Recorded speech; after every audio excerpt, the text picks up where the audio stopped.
तो एक बार एक बहुत बड़ा शिप डूब जाता है और उसमें जितने भी लोग थे वो सारे मर जाते हैं, बट एक इंसान बच जाता है और जब उसकी आंख खुलती है तो वो अपने आप को एक आइलैंड पे पाता है। आसपास दूर दूर तक कोई भी नहीं होता। तब वो भगवान की तरफ देख के बहुत चिल्लाता है, बहुत शोर मचाता है कि भगवान मुझे किसी तरीके से यहाँ से बाहर निकालो, मैं इस आइलैंड पे क्या करूंगा अकेले। तो बहुत चिल्लाता है, बहुत दिन तक ऐसे करता रहता है, लेकिन कुछ नहीं होता। उसके बाद वो जो है अपनी सर्वाइवल के लिए कुछ ना कुछ ढूंढता है, लकड़ियां इकट्ठी करते हैं और एक घर बनाता है। नारियल के जो पेड़ वगैरह होते हैं उनसे कोकोनट लेके उसको खाता है और सरवाइव करता है।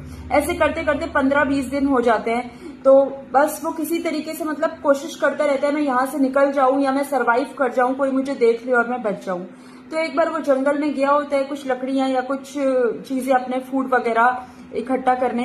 तब वो आके देखता है कि जो लकड़ियों से उसने घर बनाया था उसमें आग लग जाती है। वो देख के वो बहुत परेशान हो जाता है और गॉड से बहुत कंप्लेन करता है कि हे भगवान, मैंने तो तुमसे बाहर निकलने का रास्ता मांगा था, तुमने मुझे बाहर निकलने का रास्ता नहीं दिया, उल्टा जो मैंने घर बनाया था तुमने उसमें भी आग लगवा दी, और अब मैं करूँ तो क्या करूँ, बहुत मुश्किल हो गई है मेरे लिए। और बस ये कहते कहते वो जो है एकदम उसकी आंख लग जाती है। आंख खुलती है तो वो देखते हैं कि बहुत बड़ा सा शिप जो है वो ओशन के बिल्कुल समुद्र के किनारे वो खड़ा होता है, और शिप को देख के वो बहुत खुश होते हैं और उस शिप पर जो है वो चढ़ जाते हैं। शिप पर चढ़ने के बाद अब उसकी तो ये होता है कि अब तो मैं बच जाऊंगा। और वो जो शिप के लोग होते हैं उनसे पूछते हैं कि आपको कैसे पता चला कि यहाँ पर कोई है, इस आइलैंड पे कोई है। तो कहता है आपने जो रात को आग लगाई थी ना, वो आग का सिग्नल हम लोगों को मिला और हमें पता चला यहाँ पर जो है कोई ह्यूमन है, कोई है यहाँ पर फंसा हुआ।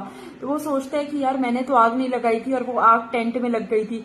तो तभी वो ये सोच के भगवान की तरफ देखता है, मतलब आसमान की तरफ, बहुत ज्यादा ग्रैटिट्यूड शो करता है कि भगवान आपने मुझे बचा लिया, आपकी वजह से जो है आज यहाँ पर ये शिप आया है और मैं बच गया हूँ। तो कहने की बात ये है कि हम अपनी जिंदगी में बहुत सारी प्लानिंग्स करते हैं, लेकिन वो प्लानिंग्स जो है बहुत सारी प्लानिंग, उनमें से कुछ प्लानिंग्स फेल भी हो जाती है। तो हम भगवान से कंप्लेन करते हैं कि ऐसा मेरे साथ ही क्यों हुआ, ऐसा क्यों प्लानिंग फेल हुआ। तो आप याद रखिए, आपके अकॉर्डिंग जो चीजें चल रही हैं, अगर उस आपके अकॉर्डिंग नहीं होती तो वो किसके अकॉर्डिंग होती है, वो भगवान की विशेष के अकॉर्डिंग होती है। शुरुआत में हमें वो चीजें नहीं दिख पाती है, नहीं समझ पाते हम अपनी भलाई, बट अल्टीमेटली वो हमारे वेलफेयर के लिए ही होती है।